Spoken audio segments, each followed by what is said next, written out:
Welcome everyone to the Knitting by the Sea podcast. My name is Lisa.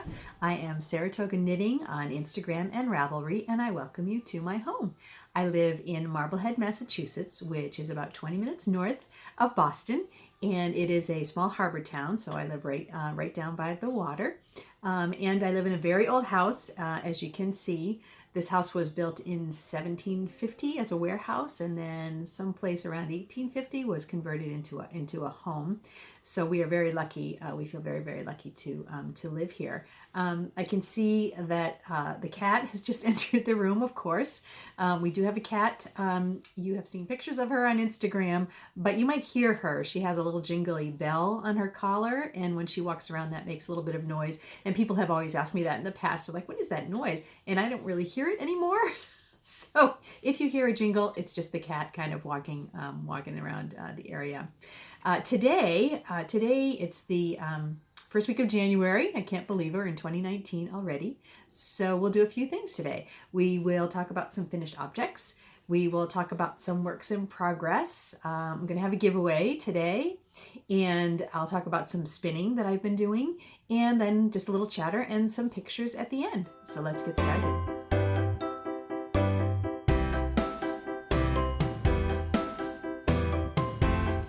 Finished objects. Oh, first I will actually tell you what I'm wearing today, because I know I'll get questions. This is the Blue Shimmer sweater, and it's a bohus sweater pattern.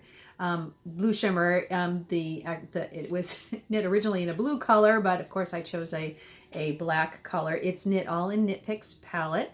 So all of these yarns are Knit Picks palette, and then of course all of the black. So this was a black fingering weight sweater that I knit, but I really like it. It was a really fun knit to do, and I get a lot of compliments when I wear it. It's super comfortable as well. The Knit Picks palette, I've always told people it's kind of my go-to yarn. It's a great go-to yarn here in the United States. It's really reasonably priced, and it's really great if you need to purchase sweaters quantity worth it. I often use their Wool of the Andes, but this is the Knit Picks palette, which is their fingering weight yarn. So that's what I'm wearing today. So finished objects, I have a couple of them. I have three really, two of which I don't have with me because they've been gifted as Christmas gifts. Most of my finished objects for December were part of the Harry Potter knit along, which is now finished. So that is the O Loops yarn knit along that goes from October through December, and I'm one of the moderators of that knit along. And this year was its 6th year. I can't believe we've been doing this for 6 years now. But we have large projects that we work on to earn house points each of the months, and so and then we also have, this year we had a large project available to us for my year. It was completing our nudes for Harry Potter, so you had actually the whole 3 months to work on a big project, which is really nice to have, because so people were choosing projects that would obviously take more than a month to do. The first one that I completed was my bubbly sweater. I've shown it to you before, but I don't have it anymore because it's now been gifted to my mother-in-law for Christmas, and she was very appreciative of it. She's very knit-worthy, so I was very happy to give it to her. I can show you a picture. I'll put pictures of the actual sweater at the end here, but this is actually the pattern. It's by Isabel Kramer, and it was really nice. And I chose a beautiful turquoise color for the main sweater, and then white for the patterning on the top. I had, of course, as we all do, it's just knitting. I did have some issues with this pattern when I started the collar work. I completed the color work, and then I looked at it and compared it to the pattern, and I was like, the first row I had done something different than what was in the pattern. Now, no one would even know that. Not even a knitter wouldn't even know that unless you took a picture of the pattern and compared it to what I had done in the sweater. And it was just the very top, and it actually looked okay. It kind of just flowed into the pattern as it was set, so it really wasn't a problem. And then the other Then there were a couple of places in the back where where it was in the round. So you were knitting in the round, and so every time you came to the new line where you begin to do the new color work at the end of the round, there's a little bit of a jog there. It's just the nature of knitting in the round. So what I ended up doing was just doing some duplicate stitch over a couple of those places where it was just looked a little bit uneven. And again, you would never know, and duplicate stitch is just a really great a great tool to kind of have in your bag of tricks to make some corrections if you're doing collar work. It really works well. So basically what duplicate stitch is that you are taking a strand of yarn. So I had to correct some of the white stitches that should have been over the turquoise, the blue, and you just take duplicate stitch and you just go in and you just basically duplicate the stitch, the knit stitch over it. And so then with just using a needle and the yarn, and then that yarn sits over the original stitch and covers it up, so you don't see the original stitch anymore. So if you made a mistake, so in this case I wanted a white stitch and there was still most of a blue stitch was showing, so I just went over that stitch with a white stitch. Just shows it right there, and it flattens down. No one would ever know that there were two stitches there. It's a really great technique. So I did that in a couple places, just at where the start of the round was, and that was perfect. And then the worst part about the sweater, and again, this was, sometimes when you're a knitter, you just think you know what you're doing and you're paying attention. And I was under pressure because I wanted to get it done for Christmas. So that was the other issue. And this sweater, as most sweaters do, uses 2 needle sizes. You can see where this is going. So the body is knit in 1 needle size. The body and the sleeves are knit in 1 needle size, and then the ribbing is the top ribbing and the ribbing at the cuffs, and then the ribbing around the bottom of the sweater are knit in a smaller needle size. So of course, what's coming. As I said, what's coming. I used the regular needle size for the body, and I did the ribbing on the body. And this was another thing too that I did change on this pattern. All of the ribbing on this sweater is done in brioche, which is fine, and I can do brioche. I have to think about it, but because I don't do it a lot, but I can do it.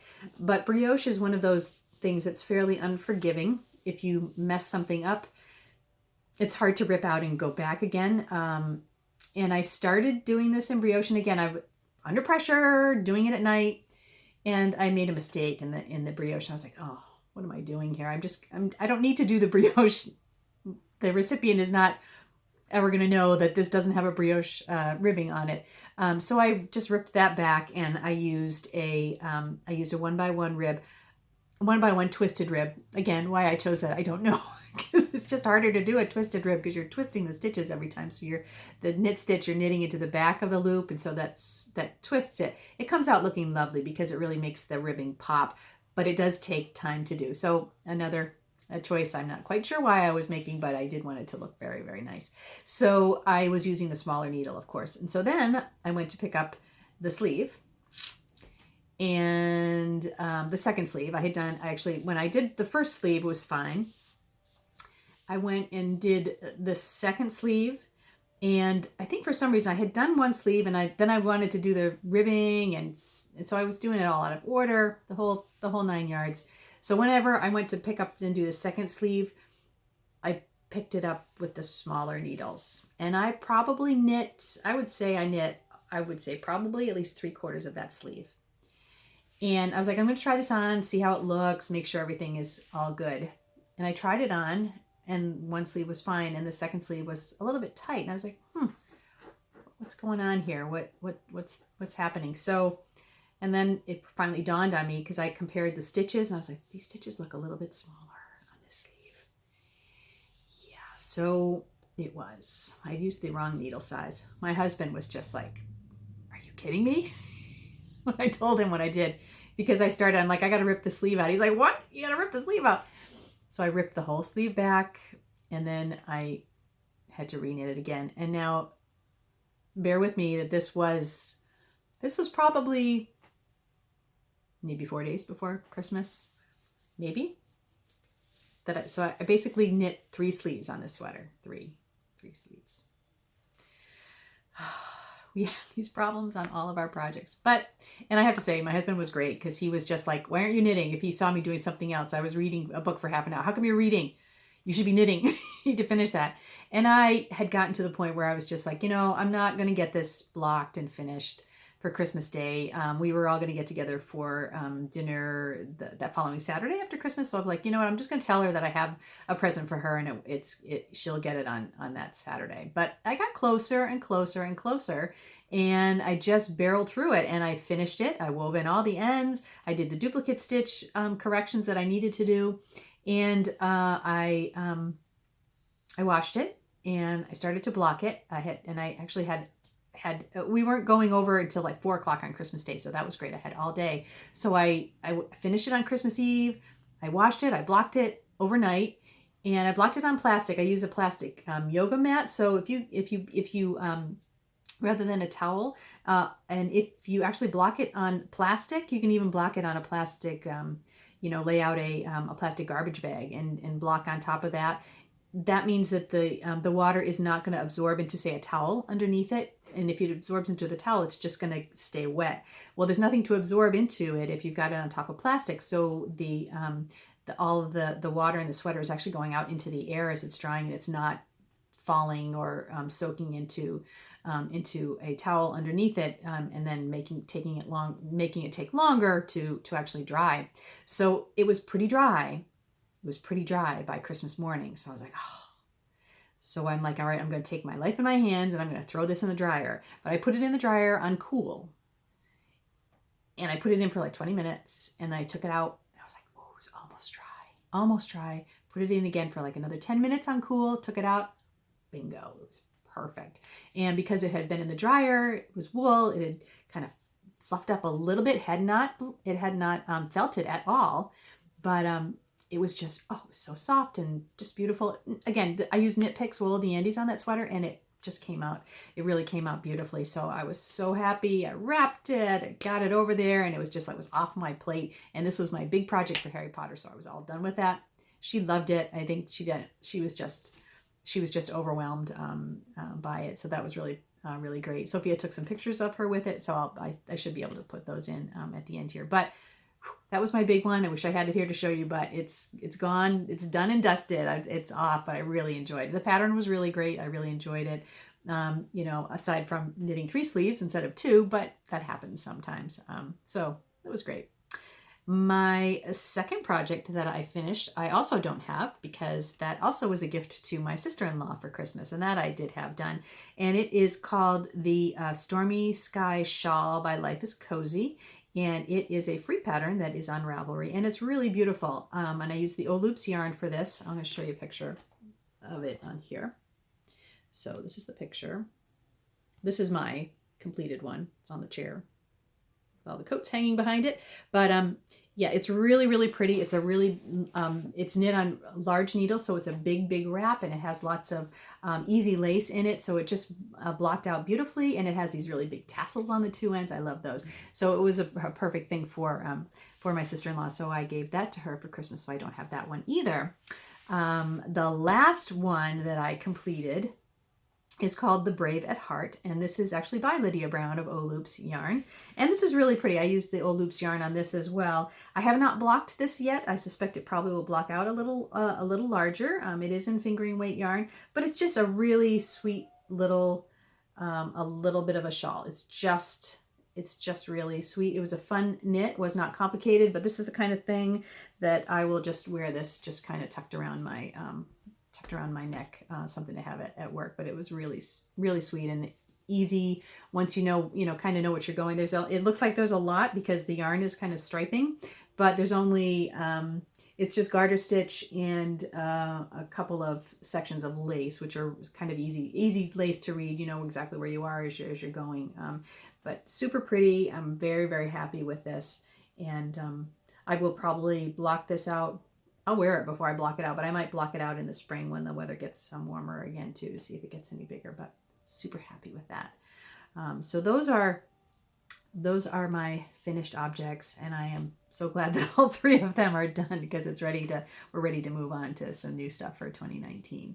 So let's move on to some works in progress.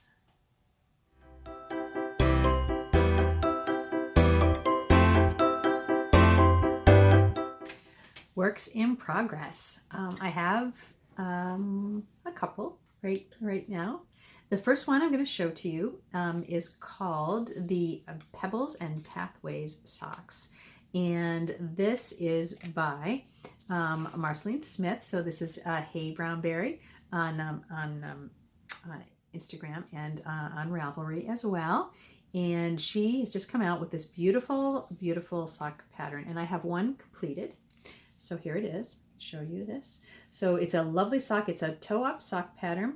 And it has this lovely garter stitch in the middle on the foot. And then it has these lovely cables on both sides. Now I will say that I did change this pattern up because I usually do this with socks. The actual pattern itself has this patterning that I have on the front and the back, which is perfectly lovely. I tend to knit my socks on the bus when I'm traveling into Boston, and so what I end up usually doing is doing the pattern on the front and then just leaving the back, the plain. I actually like that sometimes because sometimes with a variegated yarn you get to see what it looks like just in the stockinette stitch, which is kind of fun sometimes, especially as a contrast to the patterning that I can show in the front. This is a lovely, lovely sock pattern.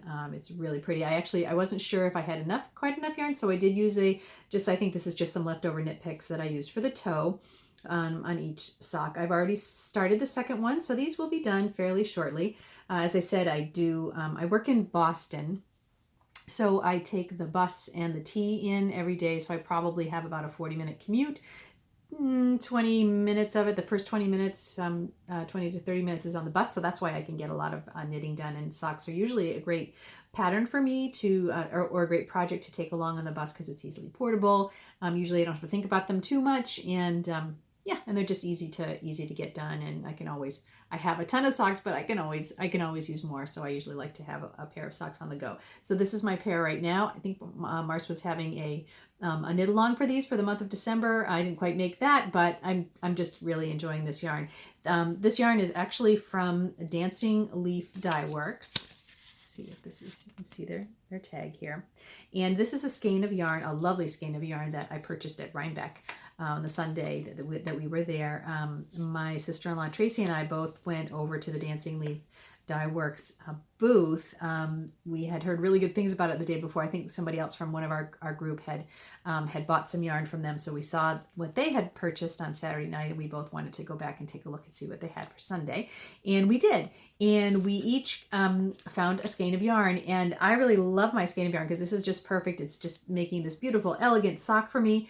And Tracy found a skein of yarn which really was exactly the same as this. So it was this dark gray, variegated skein of yarn, but hers has like little pops of red every now and again, and it is gorgeous. And I forget what she was going to make with it, but I can't wait to see. I don't think she has made it yet, used the yarn yet, but I can't wait to see what it looks like when it comes out, because just think of this beautiful color of yarn with little pops of red just like randomly through it. It was really, really, really striking, and yeah, and I'm really happy that she got a hold of that. And then I got this one because I really wanted to make a nice, elegant pair of socks that I could wear to work. Not that I don't wear all the crazy colored socks to work either, but sometimes you just want to have a nice, elegant pair with some black pants. And these are going to be perfect for me when I am finished with them. So I'm really, really excited about continuing on these. It's a really great pattern. I highly, highly recommend it.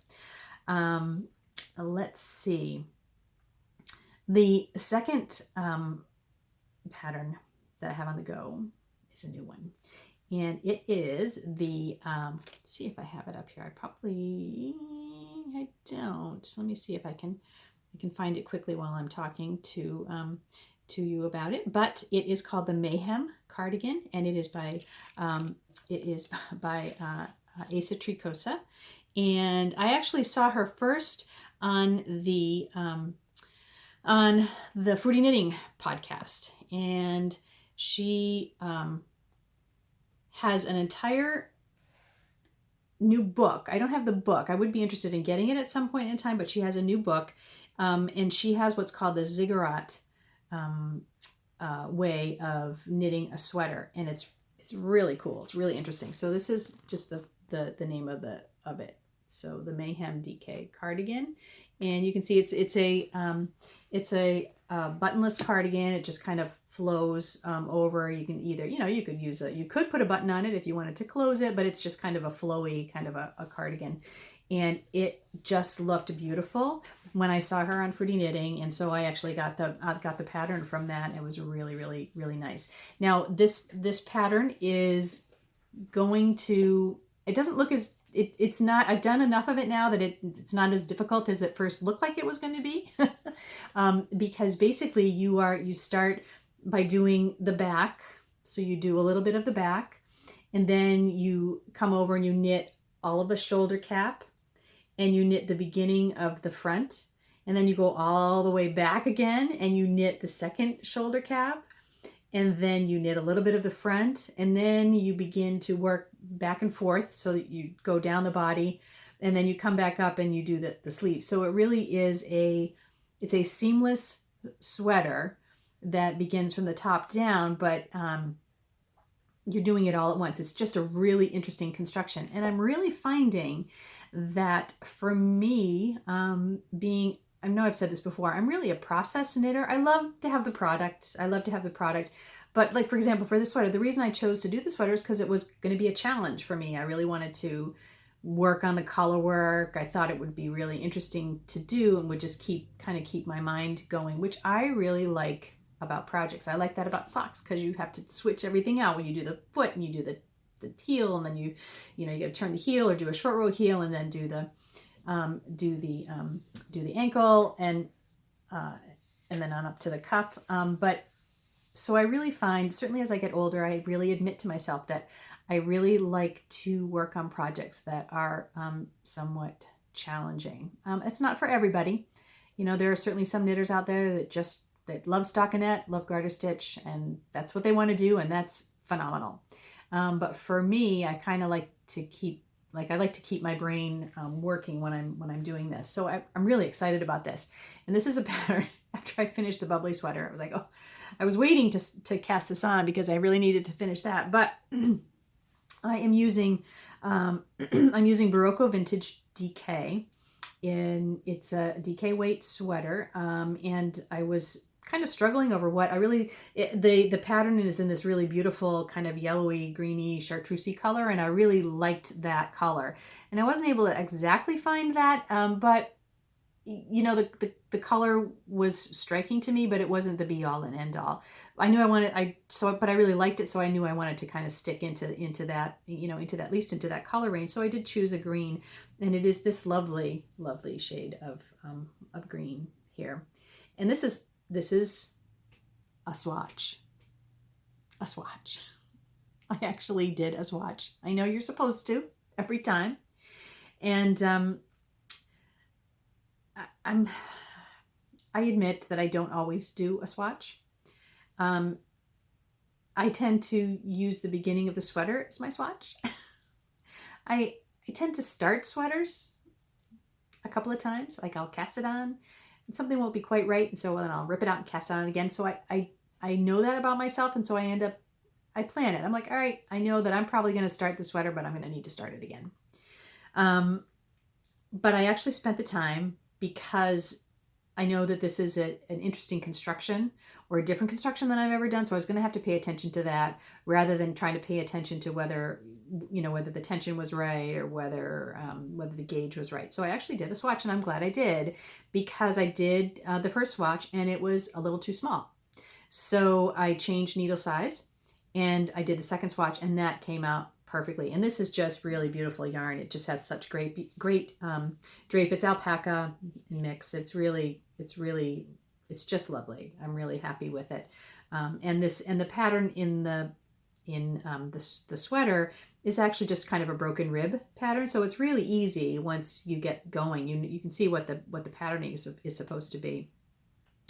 The construction and how to start and move around the back and come back and go back around, and that's what's really the interesting part to me. And as I said, she was on, I forget what episode it was of Fruity Knitting, but I'll put it in the show notes. And it's a really great great episode to watch. It's really interesting. She's really enthusiastic about what it is that she does, and she's got a bunch of different sweaters that she does this way. And I think it's really, once you understand the concept, doing another sweater this way would really make sense. So getting another one of her patterns, it really would make sense. And as I said, she has a whole book. I just don't have the book, but she does have a book with all of her different patterns in it, and with pictures explaining the process.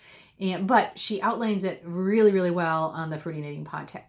That podcast, it's really, really, really super great. So let me show you what I have so far.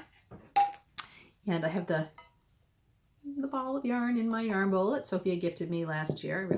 I really like this.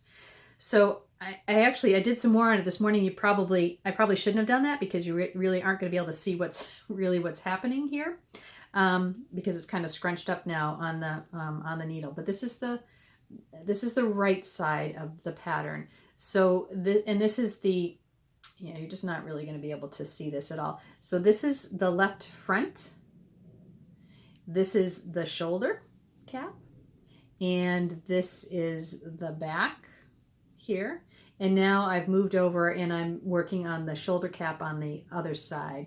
So when I get this piece all done, when I can stretch it all out, then you can actually put it on your shoulders and see how it sits. She suggests making some adjustments, looking at how this fits with this size and this number of stitches and this size that you're making, to make some adjustments for your bust size if you need to at this point in time, because then the next section is going to be coming down and just going around and around.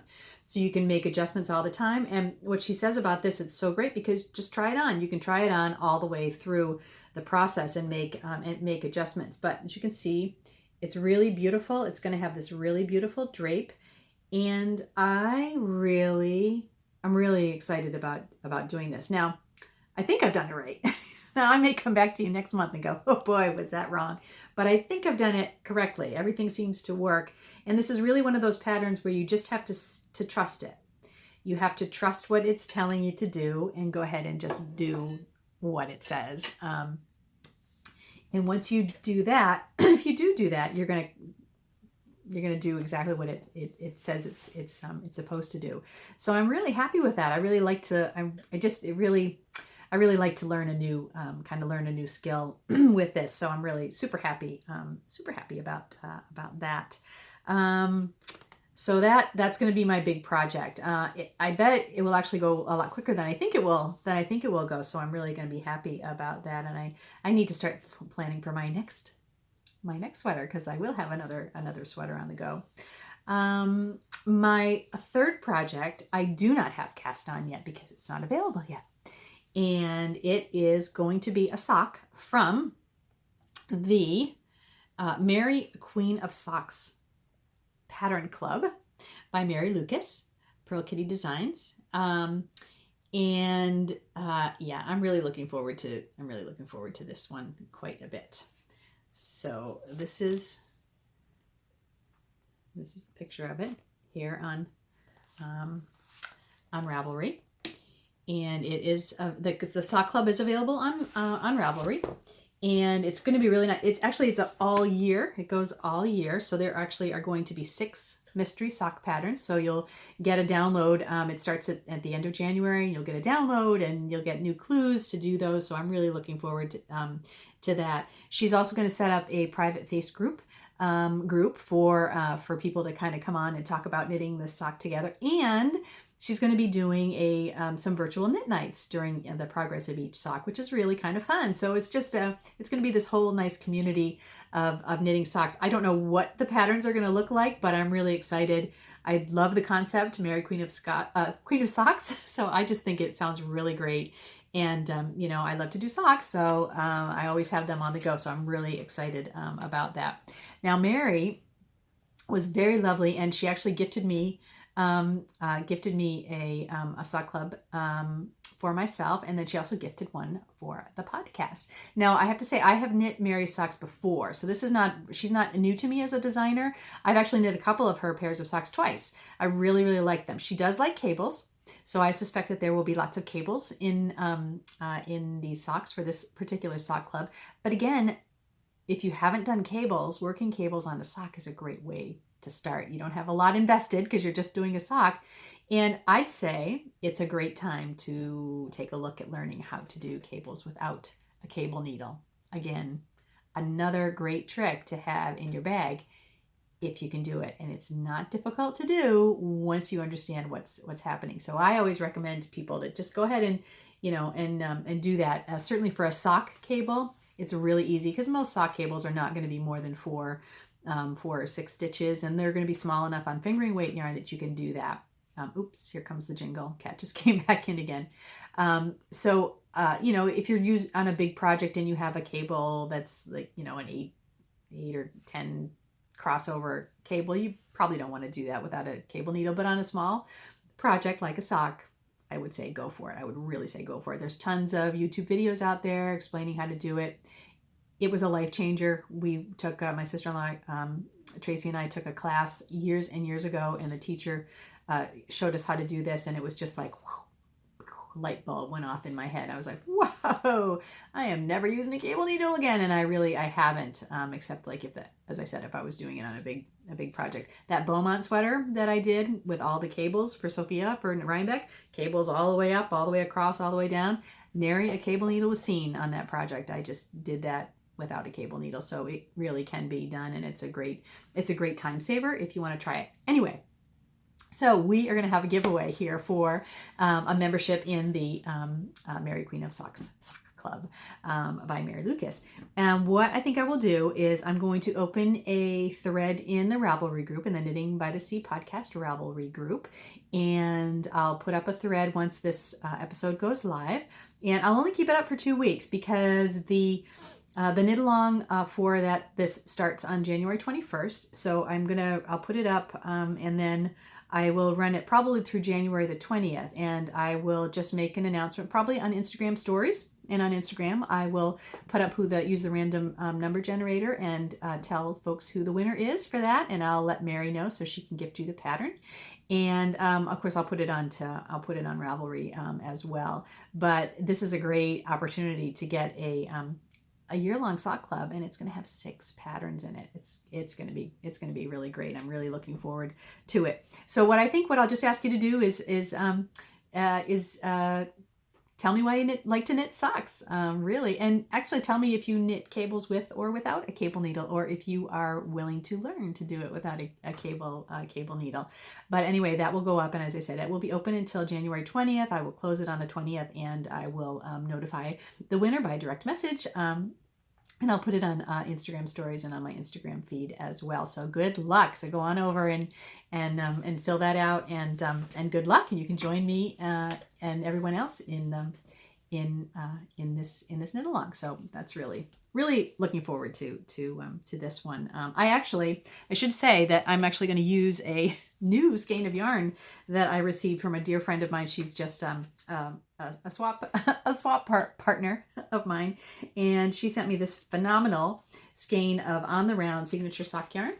So this is it, but look at these great colors. Now I know that this is crazy, and maybe cables won't show up so much on this, but I love this yarn, and that's what I'm going to use on my first sock. It really isn't going to make a difference. So these are going to be great. All these colors peeping out underneath my black pants at work. But I'm really excited to cast this on. So this is what I'm going to use for my first sock. So that's awesome.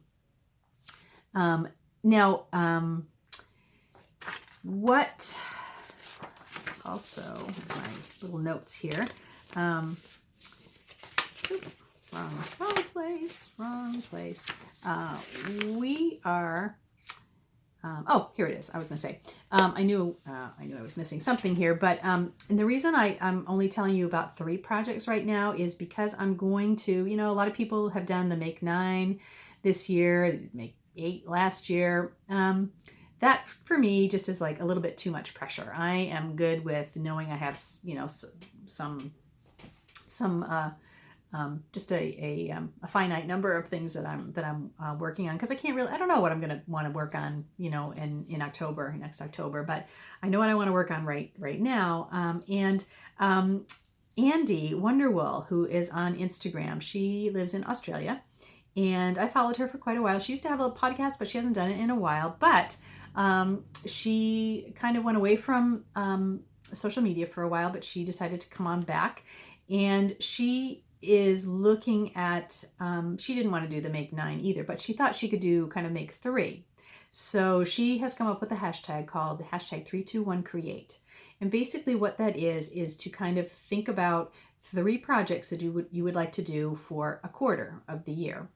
And just come up with those. And then when you're doing those, casting those on, use that hashtag. So hashtag 321create.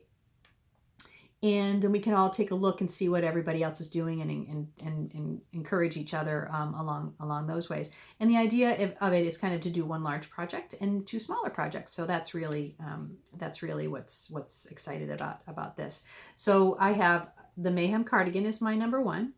My number 2 is going to be the Mary Queen of Scots sock once that sock club comes live. And the third project I am going to do is, so the third project that I'm going to cast on is the crosshatch hat by Cassandra Rosardi. So she's Riza Knits on Instagram and on Ravelry. And this is her. And this is the hat. Isn't that beautiful? I will admit that I have, in recent times, I've had issues in the past knitting hats. They don't seem to fit me correctly, or they don't come far enough down over the ears. It just gets, I don't get a lot of joy out of knitting hats, and I've come to realize that over the last year or so. I mean, I will still do it occasionally because I think that it will work, and it just doesn't quite come out the way I'm hoping that it will come out. Really, my most favorite hat is the sheephead hat that my sister-in-law Tracy and I did by Kate Davies that we did years ago. And that really is my go-to hat. I throw that on and I love it. And that really, the shape fits me well. It's comfortable. It's not too big. It's not too baggy, and yet it's not too tight either. So I don't know. That's just kind of my hat. And I've made many hats since then, and I really can't think of one that's been great that I've really enjoyed. I knit hats and I give them away. That's perfectly fine as well. But I really liked this hat. It's really pretty. It has a really pretty crosshatch design. It's a little bit slouchy, so I can kind of maneuver it the way I want to. It's got a nice deep rib on it, so that should be good. It should really, be snug into my head. So I'm going to try it. And the yarn I'm going to use is this beautiful skein. I've shown you this before, and I wasn't sure what I was going to do with this, but this is a gorgeous skein of yarn that I purchased from Dynamics Yarns, and this is Hey Brown Berry. This is Mars again, and her daughter. We're doing, they did a lot of natural dyeing, and this is just gorgeous colorway. Isn't that lovely? I know they're not dyeing anymore. They've decided to close up shop. I know her daughter's getting ready to go off to college and kind of moving on to new things. So I'm really glad I was able to snag one of these skeins, and I'm really looking forward to this. But I just think this is going to be really beautiful in that crosshatch pattern. So it's fingering weight yarn. So it really should come out just lovely. I'm really looking forward to this. I just have not cast it on yet.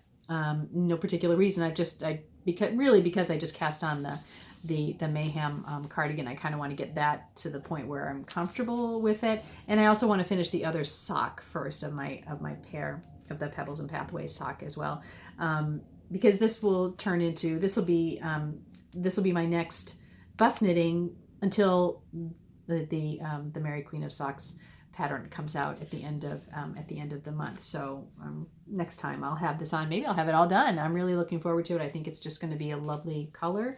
The yarn is lovely and soft, and it's so gorgeous. And I kind of held on to this for a few months because I knew I wanted to make something special for myself. I wasn't sure what I was going to do with it, but now I know I'm going to make the decision, and this is what I'm going to use to make this beautiful cross hatch hat. So look forward to this as well. All right. So I think that's it. So don't forget, go over onto the Ravelry group, join the group, and enter to win the Mary Queen of Socks Club pattern set, and that would be wonderful. So those are my projects. what I am also going to show you today is some spinning.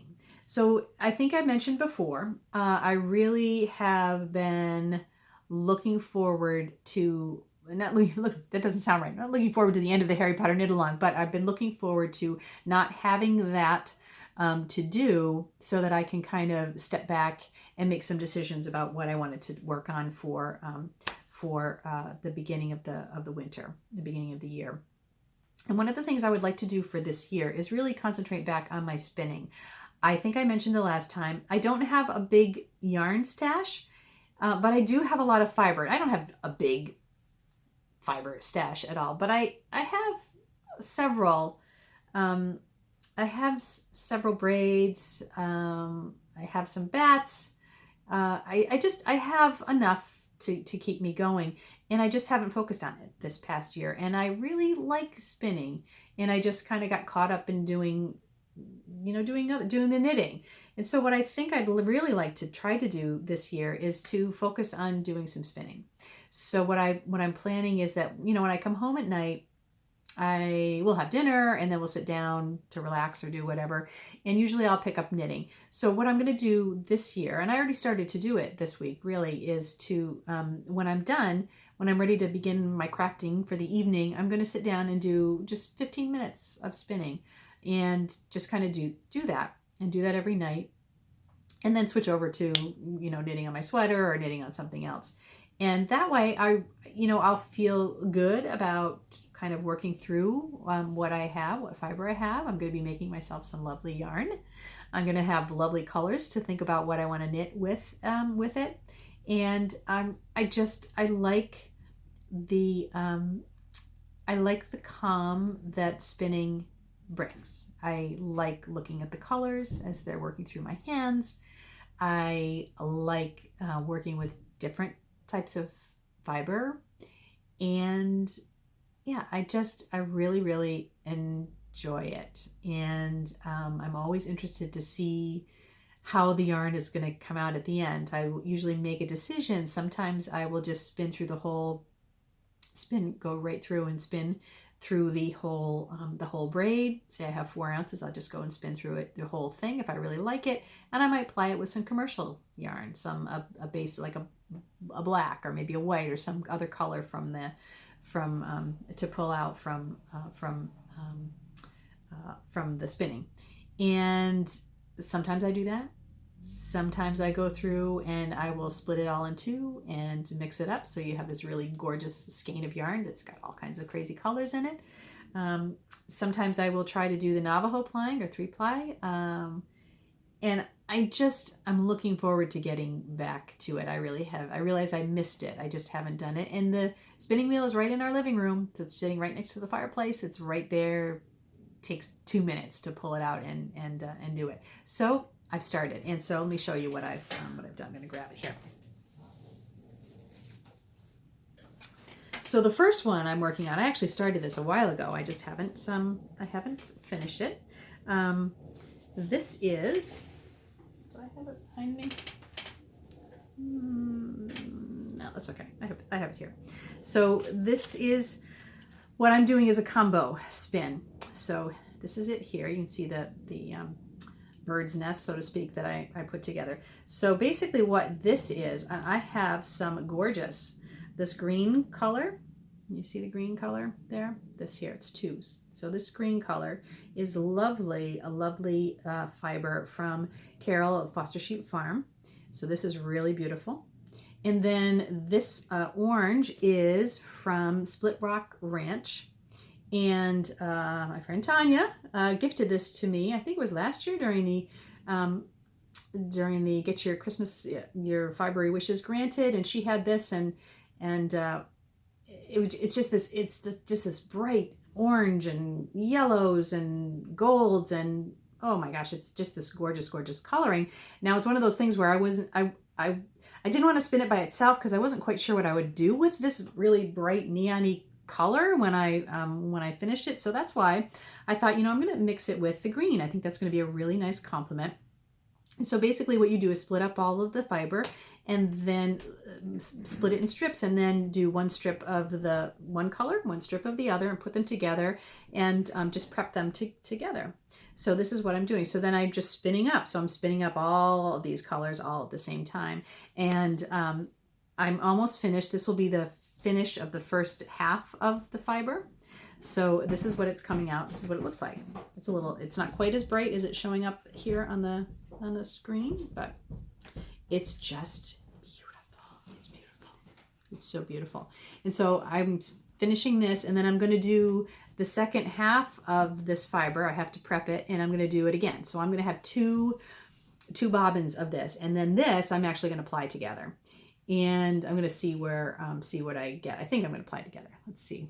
I never say never, but I think I'm going to apply this all together and see what it looks like and see what I can do with it and how much yardage. I really don't know how much yardage yet. I don't know because I haven't taken this off onto the knitting. I don't know how much yardage I'm going to get out of these two. So it's really basically probably 8 ounces of yarn altogether. I'm pretty sure there were 4 ounce groupings of fiber.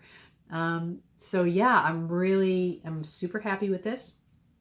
You notice that I have I do have the end here. I left that nice and fuzzy because I have had a debacle in the past where I've spun something, taken it off of the wheel, and lost the end. That was terrible.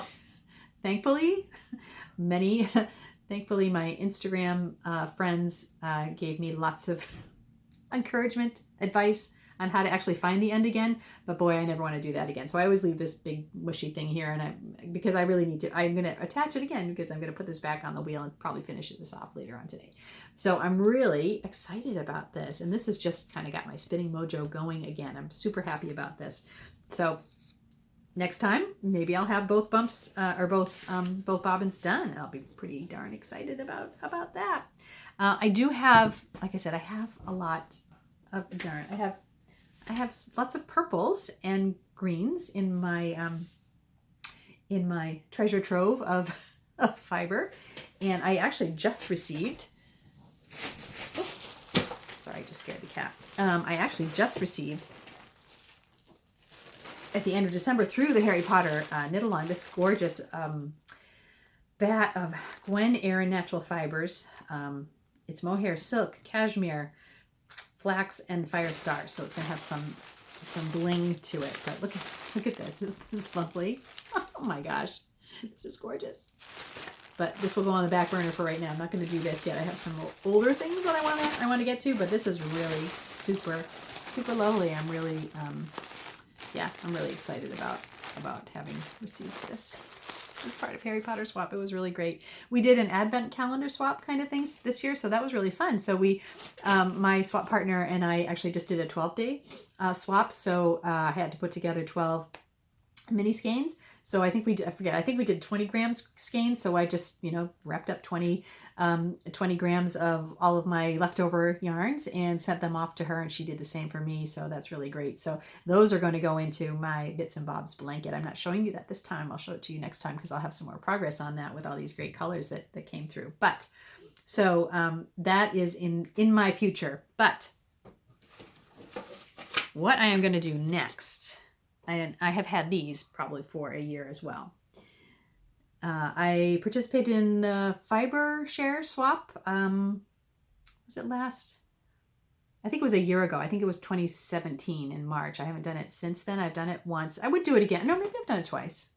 I would do it again. I just didn't do it this year. But Melanie Smith Howard was my downstream swap partner. My upstream. She sent to me, and she sent me a gorgeous package of wonderful items.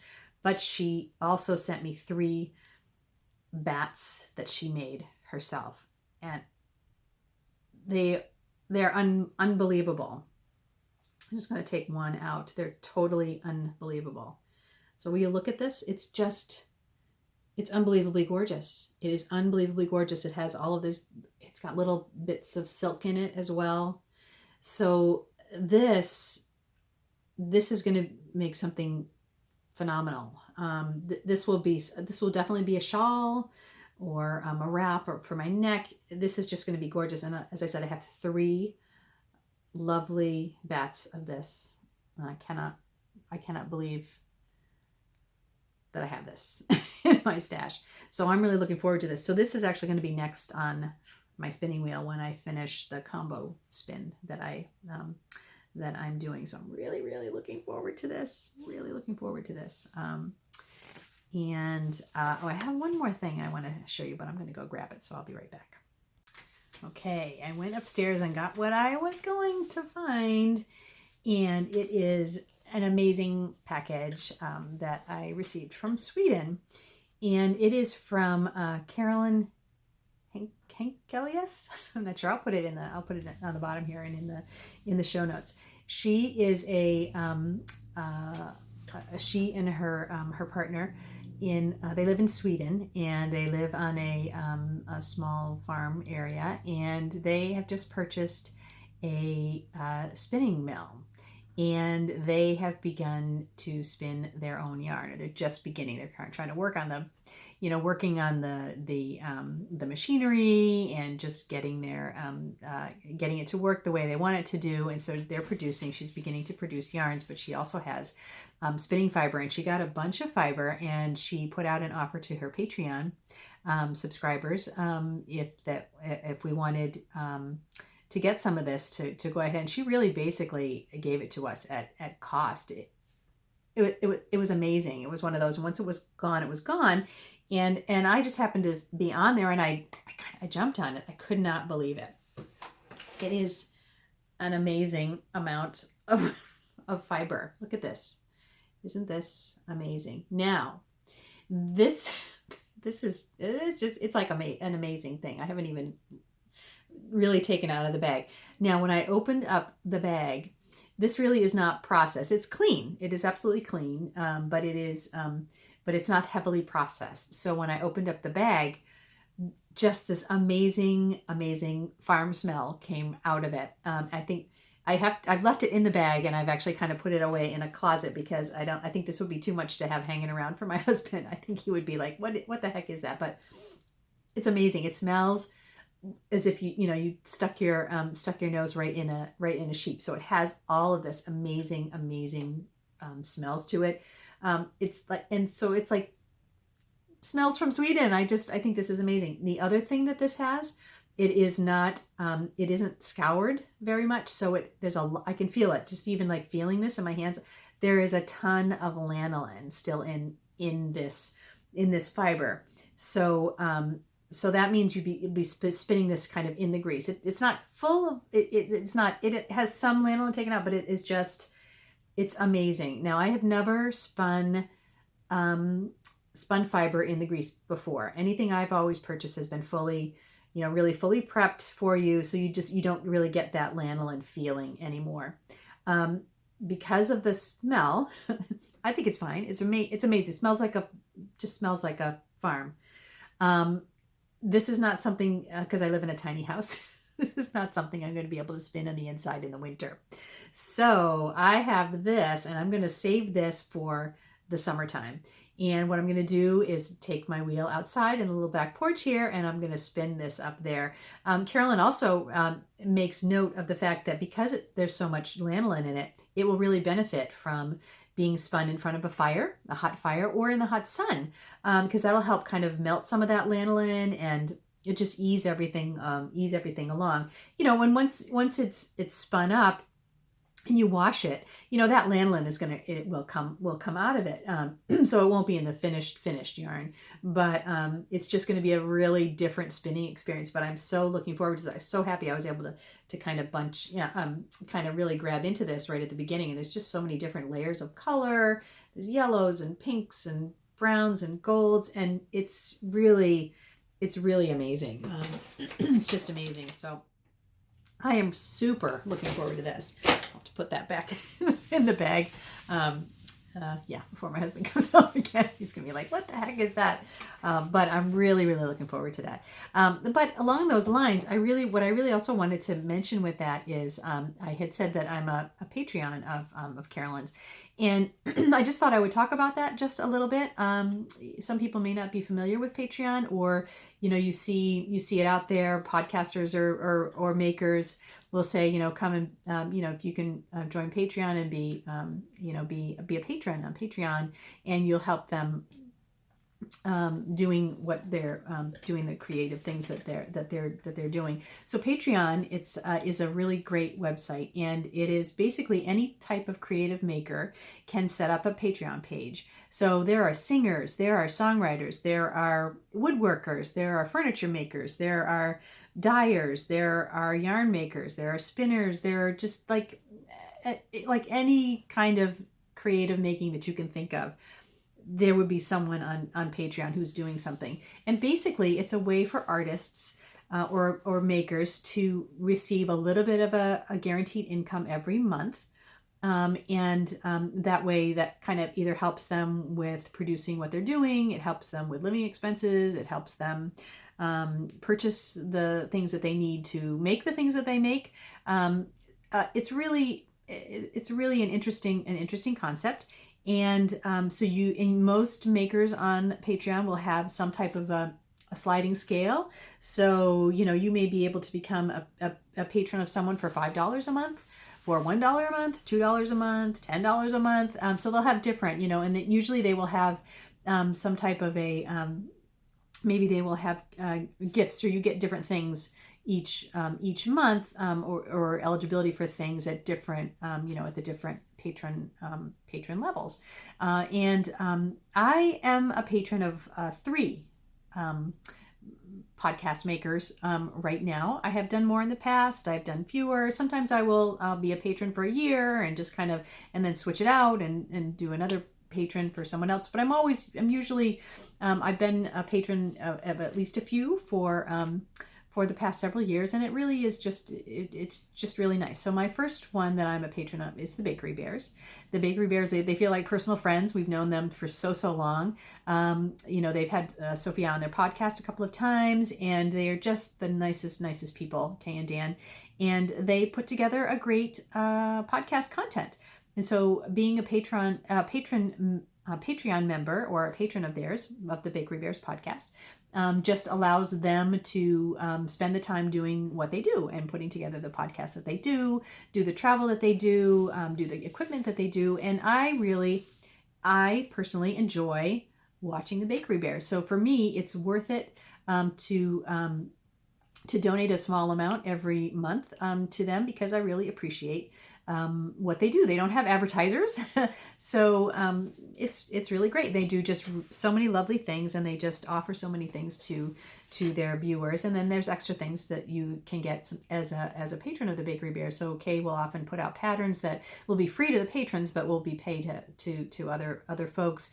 They'll do extra tutorials for patrons, etc. So it's really just a nice way. So the Bakery Bears is my first one. The second one that I am a patron of is the Fruity Knitting Podcast. I've mentioned them quite a bit, Andrew and Andrea, and they just put together amazing content.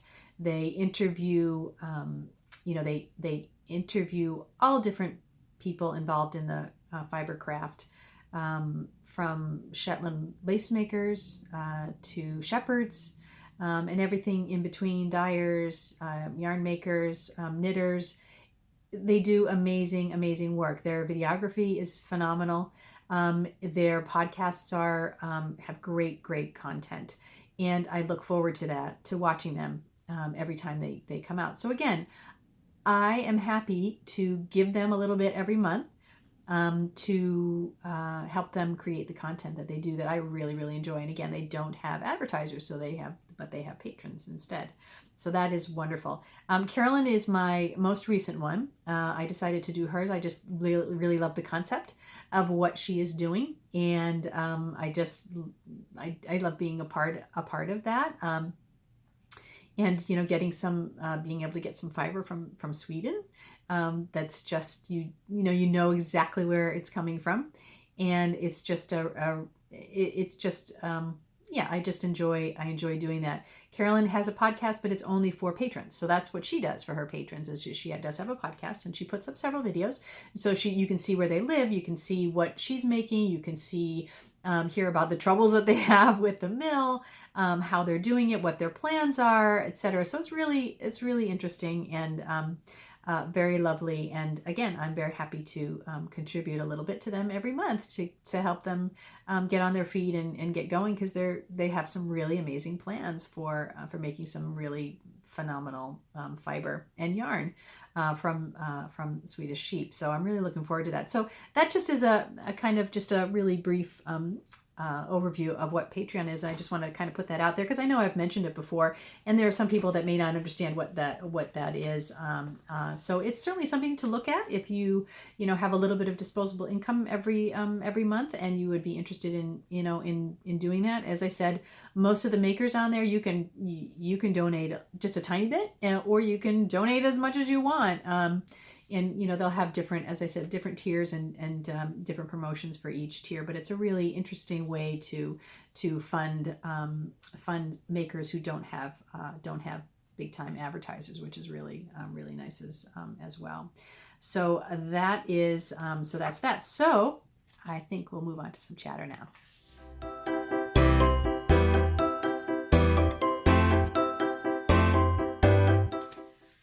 So what has been happening here in Marlblehead? Well, of course, we just came through, survived Christmas. Are you as glad that it's done as I am? Don't get me wrong. I love the Christmas holidays. I love it, and it's really wonderful. But boy, when it's done, I'm super happy that it's just done. It feels like we can move on. We can move on now. I'm lucky enough that I work at a college, so we have basically 2 weeks off once the students are done before they come back. So we were off, I think, 2 days before Christmas Eve, and then we just went back to work this week, so the day after New Year's. So that was really, really nice. It just gives you time with family, time to finish those Christmas presents that you didn't finish in time. Oh my gosh. But it just gives you that relaxing time. So we watch a lot of Christmas movies. We baked a lot. Well, not baked a lot, but Sophia made cookies, and I made our annual Christmas fudge that we have every year. It's peanut butter butterscotch fudge. Ooh, it is delicious, thick and rich, and we make just a pan of it, and we make it once a year. Maybe we can't always say that. We're like, I'm not sure why we just make it once a year, but maybe we'll make it like in July and have a little Christmas in July fudge.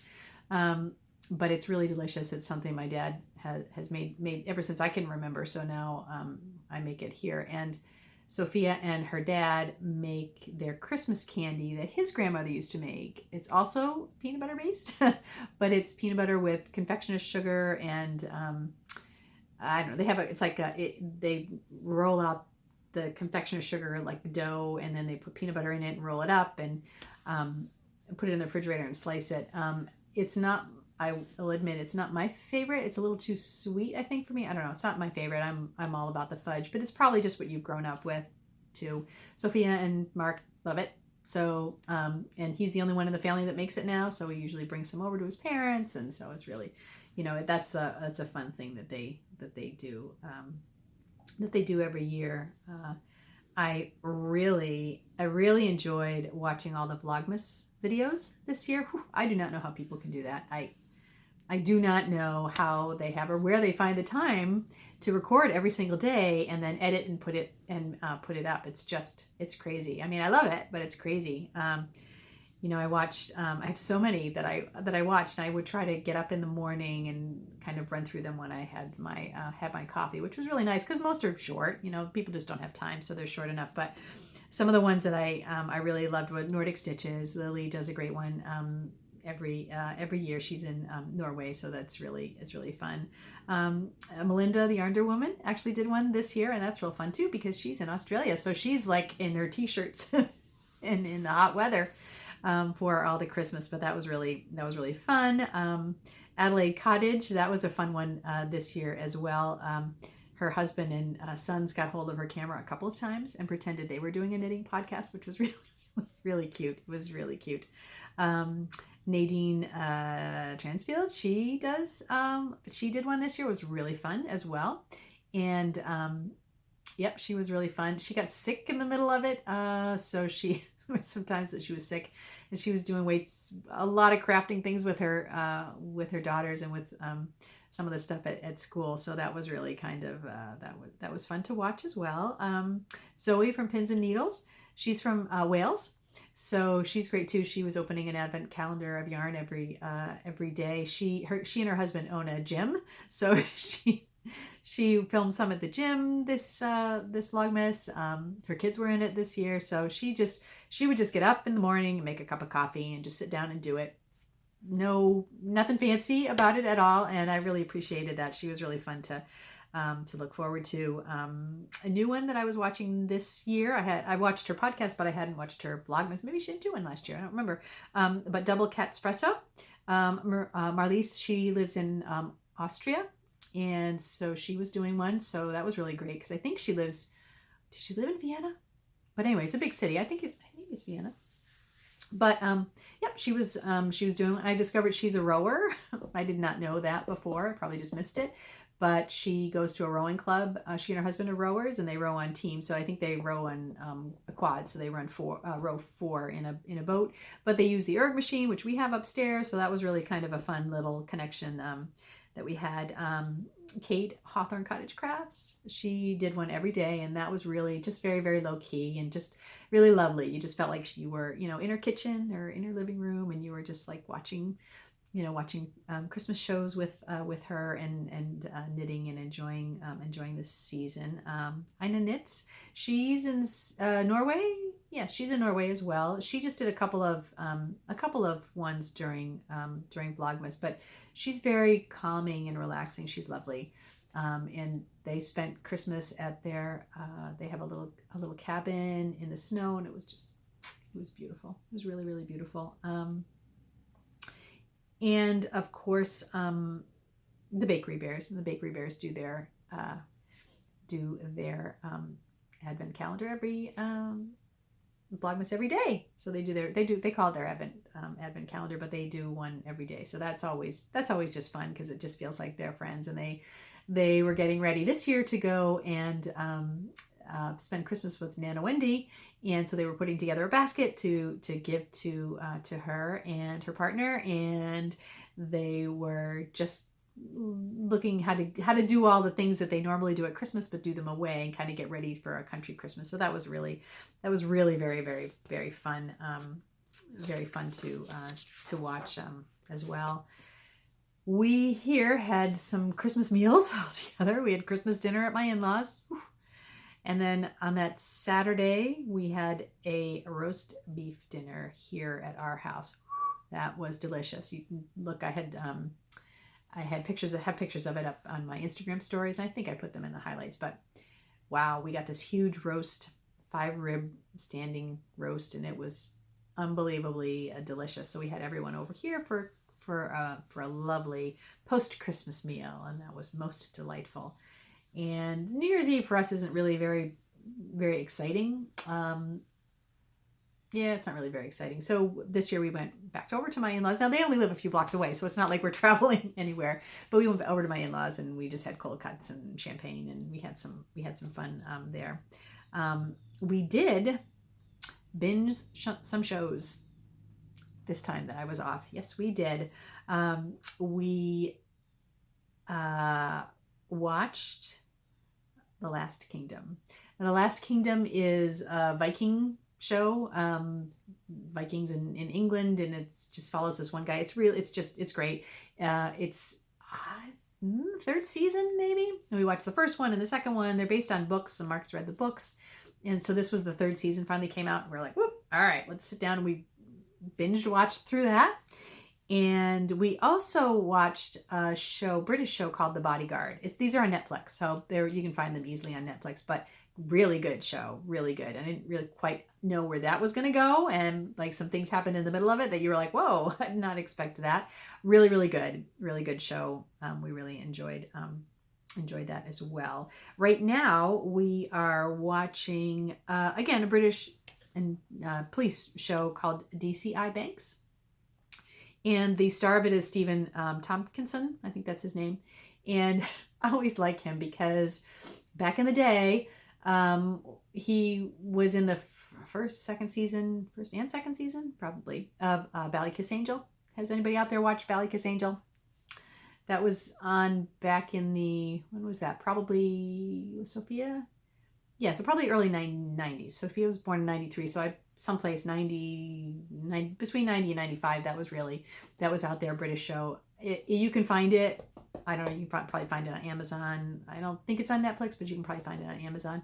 Really, really cute. It's about a priest who comes to this little tiny Irish town and all the problems that go from there with all the crazy. So it's a little bit of drama, but it's a little bit of comedy, and it's just a really sweet show. So Kiss Angel, if you haven't seen it, take a look. And it's it's so old that the sweaters, they still are wearing those really big boxy sweaters that were all the rage for a while with big Intarsia stuff on them. They're probably coming back, but it was a delightful show, and I always remember being very just really enjoying watching that. But it's the same actor, so he's a little older now, but he's in this, and it's really quite fun. We have no snow. Last year at this time, I'm pretty sure we had at least one storm that had happened. But this year, we have no snow. It's been really warm during the days. It's been up in the 40s Fahrenheit for us. We really have not. Last year, we had a ton of snow, and we had some really bad storms, and we had some really deep freezes. So we had many weeks that were just in the teens and maybe up into the 20s, but a lot of times below zero for us. It was just so cold and so snowy. But nothing so far. I mean, knock on wood, we haven't had anything yet. It's been really raining. Like today it's raining. This could potentially have been snow if it was colder, but it's just rain. So we haven't had, we've barely had a little bit of snow. Literally, I don't think we've had any snow that's covered anything yet. So who knows? Come deep February and then again into March, there's obviously potential for that because we do get some nor'easters, but nothing so far, which is really great. It's probably because we bought Sophia a brand new pair of LL Bean winter boots for Christmas. As soon as I put that order in, then that means there's not going to be any snow. So that's a good thing, though. So it's all good. So so I'm really actually pretty happy with that. The less snow, the better. And last year we just had a lot. We had those big nor'easters a couple times. Ugh, it was rough. Plus, and this year we had a bunch of insulation blown into our basement. We don't really have a basement. We have, it's a little bit of a basement, but it's not a finished basement at all. It's just that this house is actually built on these big boulders. Or the warehouse. This was a warehouse and was just built on top of these big boulders, and they were just holding up the bottom of it. So that's really why over 300 years our house has settled. So like this, I'm in our bedroom and I'm here and I'm up on a hill, and put a ball in here, it would roll right down to the other side of the room. So everything has to be kind of built up a little bit, but so it's just dirt and rocks down there. But there was no insulation underneath. So we actually had insulation blown in right underneath all the flooring. So that's made a big difference for us as far as heating and how warm the house feels. So even if it gets super cold, it's not going to be as cold in here as it was last year. That's just cold air was just coming right up through those. We get the big plank floors, but there's gaps in those floors, and boy, that cold air was just coming right up. So those gaps are gone now because underneath it, it's blown in insulation. So it's that insulation they blow in and it hardens. So that's made a big difference. I don't know if I'll do it maybe tomorrow. We usually put plastic on over our windows. It doesn't look great. You don't really see it from the outside, but it just helps, especially in this house where the wind blows and the windows are going, literally you can hear them going back and forth. We do have storm windows on. Probably, I would say next year, we're probably not going to replace the windows. Maybe we will at some point, but I think maybe next year we might replace the storm windows that are there. update those a little bit. It's always good to kind of keep doing those things. We have our heat in this house is forced hot water, so that's actually good. So we have radiators, really the tall radiators in each of the rooms. I'm surprised they don't hiss, but they don't. But so that actually it's better than it's gas, so it's better than electric baseboard heating. It's certainly less expensive. It's not cheap, but it's less expensive than electric heating would be, and it really heats up pretty well. We do have an electric heater upstairs in Sophia's room, and that's really one from Mark had from years ago in his old workspace, and that one really works well. She just can turn that on for a few minutes, and boom, all of a sudden it just heats up the whole room. So that really is fine. But as I said, it has not been that cold yet, so we're lucking out. We're lucking out right now. I'm also trying to. I was very sick. I had a really bad cold over break. There was a really bad thing that went through our office, and just people that you just never think of as being out sick were out sick, like couldn't even come in, and I was good for a while, and then I caught it too, and it was just one of those things and it was just a cold, so it wasn't like you could really take anything for it other than decongestant, and but it was a cough and just all kinds of congestion and just exhausting, tiring, and it lasted for about 2 weeks. So it just lasted for a long time, whatever it is that's going around here. So I did catch that. So I was still a little bit out of it by the time I even took a couple of days off, and that it takes a lot for me to do that as well. But a couple of days into the break, I was still kind of down for the count. So I probably hadn't exercised for about 3 weeks, which is just not, it's just not good. So no exercise, cold, all of that extra food coming in, and fudge and cookies and people bringing home chocolates, and like, just went the wrong way. It wasn't really bad. We were trying to be pretty conscious of it. I didn't like binge eat all the things, but certainly did more eating than usual and less exercise than usual. So I actually was invited by my friend June. She and her husband are doing a challenge this year called Run the Edge, and it's a website where you can sign up, and you're going to walk 2,000. I think that's what it is. Walk 2019 miles in 2019. So we have a team, 4 people, and so you have team challenges, and then you have individual challenges. And so I actually really enjoyed it. I do use the erg. But, the gym is closed at school for another week or so until the kids come back. And so this has actually really been great. So started out January 1st, I went out for a nice long walk. And then I've been walking. I was walking at lunchtime at work. And then like yesterday, I got off. I work in the Fenway. So I take the T from Wonderland to the Fenway Green Line to Heath Street. If anybody's from Boston, I take the Green Line to Heath Street, and I get off at the Museum of Fine Arts, because Wentworth is right across the street from the Museum of Fine Arts. So that's where I get off. But what I did yesterday, and I think I'm going to try this again because it was fairly warm. By the time I got there, it was probably it was in the high 30s by then. So I got off at the Prudential Center. So that's like three stops. Yeah, 3 stops away from where I usually get off. So I got off at the Prudential Center and walked all the way to work. And it's just a straight shot on the sidewalks. It's nothing fancy, but I was out in the air, and I went, and that was it was at least a mile. I think it was a mile or a little more than that.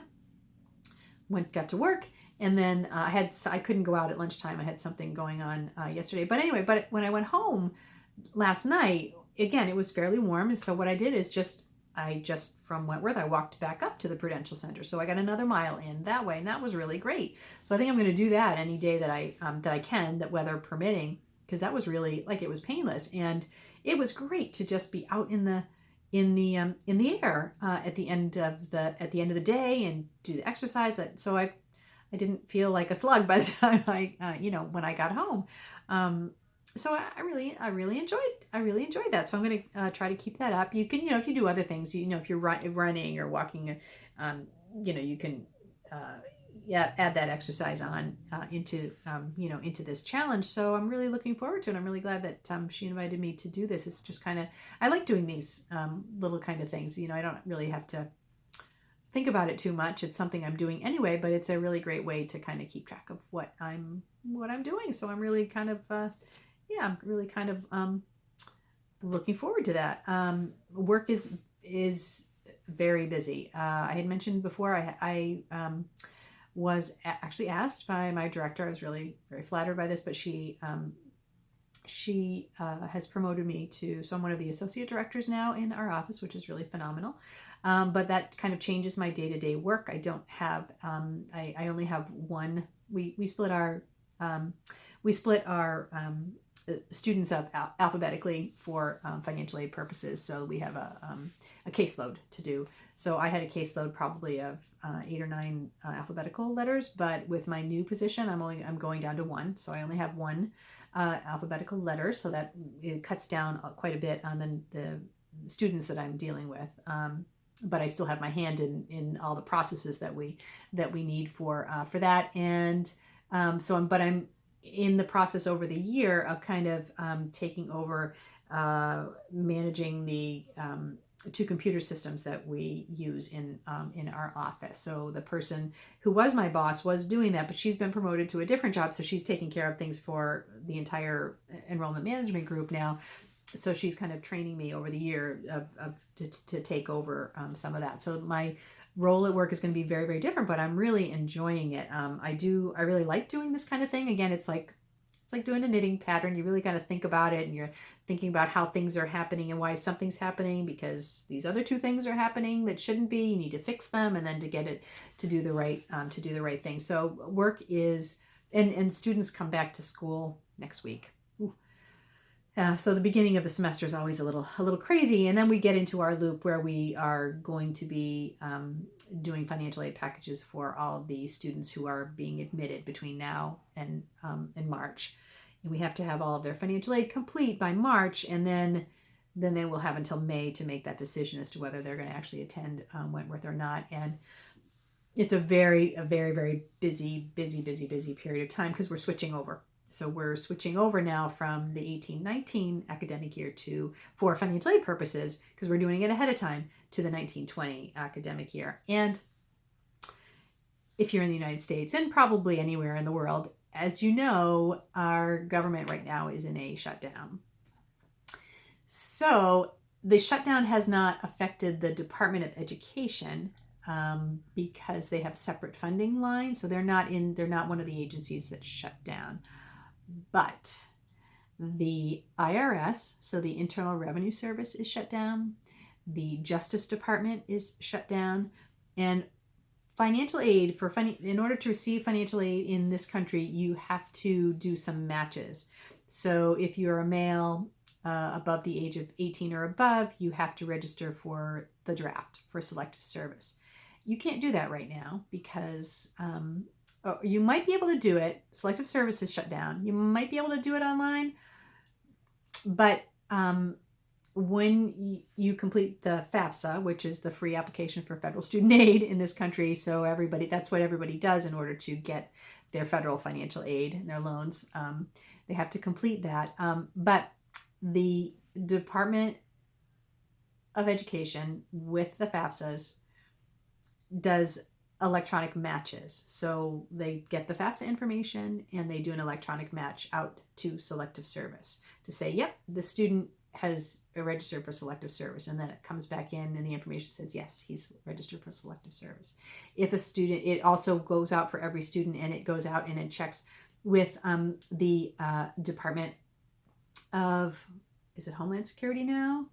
Justice? One of the other departments, and it will check on citizenship status.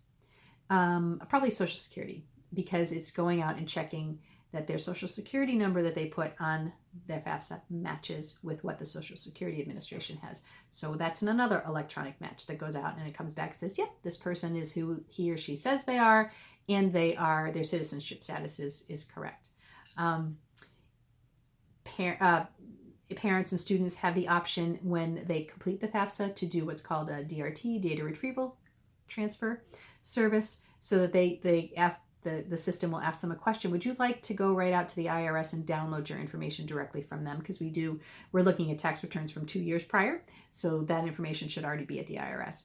So that information, if they say yes, that goes out to the IRS, and the IRS does an electronic transfer and it brings that information back in. And so then they're all set. They don't have to do any additional documentation. So right now, because of our government shutdown, those electronic transfers are not necessarily working. So that means that potentially, if a student has not done their FAFSA yet for 1920, they potentially are going to come back with non-matches for several of these items. So that means that the institutions will then have to verify that they're a citizen. We'll have to verify their social security information. We'll have to verify their selective service information. We'll have to verify their tax information. And in order to verify their tax information, we have to collect, the student and parent will have to collect a tax return transcript from the IRS and submit it in to us. But they cannot do that right now because the IRS is shut down. So even though the Department of Education is still working, all of these other little pieces that kind of are traveling down are not working right now for us. So this potentially could cause us a lot more work to do later in, say, come February, March. And then for those students, for the upper class students, we don't even look at their information until May. So if they're doing their FAFSA now and these matches aren't happening, we aren't going to know that because we don't look at them until May. So not only are people not getting paid, it's a horrendous, horrendous situation. I have no words. I have no words for what we're going through in this country right now. But there's all these little things that trickle down that people just don't know are happening because of this. And of course, everything's going to get backed up. It's January 1st now. So in the greater scheme of things, normally people can submit their tax returns as of January 1st. Most people don't because you don't have your forms from your work to show what you earned for the year. But there might be a kid that has it done. Somebody might have their W-2s early, whatever. So in point of fact, you normally can do that, but it opens up in January 1st. So you have until April 15th to actually fill out your tax return and submit it to the IRS, but you don't have to wait that long. So there are many people that get it done and submit it in. Now, we also had the tax reform done this year. So our tax returns look completely different than they have in the past. The whole process of calculating everything is completely different than it has been in the past. So, and the IRS is not open right now. So no one can submit their tax return now if they want to. You can't get an answer if you have a question on it. So people have, accountants that are doing that, doing their taxes, and can't get answers about things right now. If it goes on for too much longer, people will not get their refunds. If they're getting a tax refund, they're going to be delayed in that. So it's a mess. It's really a mess. And there's just all kinds of things that will, that are affected by this. So I'm just hoping that things can come together one way or another in a fairly short period of time, because I'm not sure how things are going to continue on if we don't. But that's neither here nor there. But just kind of give you a little background of what I'll be dealing with as the time goes by. But on a happier note, I also wanted to show you this, because this year, Mark, my husband, is a budding photographer. He loves taking pictures with his new camera, and he's just gone out and done some really beautiful pictures this year. And so what we decided to do was get them together in a calendar. Isn't that great? So it has all of his pictures. It's got a year's worth of pictures that he's done, and we made a bunch of these up. We gave them out as gifts this year. So I'm really super pleased. So if you're so inclined, you can go and follow him, Mark in Marlblehead on Instagram, and he would love it. And he does. He just takes really beautiful pictures of Marblehead and the area around here and sailing and all kinds of things like that. So he's excited. He's kind of toying with the idea. We don't have it this year, but he's kind of toying with the idea of next year maybe putting together one of those little websites where you could go ahead and like put these up, and he could just sell the calendars, and you could do t-shirts or whatever. Anyway, so we're looking at doing that maybe next year. So I'll let you know if we end up doing that. But I was really pleased. I think we went through Vistaprint for these, and they did a really nice job, and it's nice and big, and I like the border on it, and I was surprised at the quality of it. So I was really excited for him and really happy for him. So that was really nice. And probably the biggest thing that happened at Christmas time, you don't see it, but you probably see it in the quality of the lighting, because Mark and Sophia got me lights for podcasting. So I don't have to worry. It's a dark and rainy day outside, but it doesn't look like that here on the camera.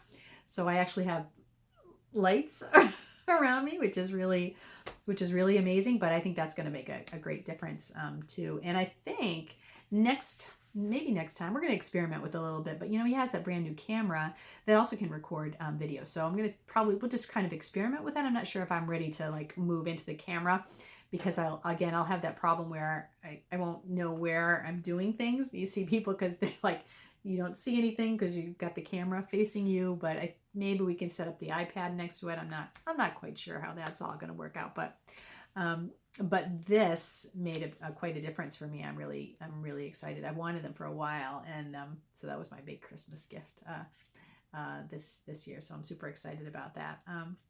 So I think that's about it. The cat is totally passed out on the bed over here. That's why you haven't totally passed out. But I think I'm going to wrap it up here and go get some lunch now. So thanks for joining me today. And remember, it's just knitting. Bye.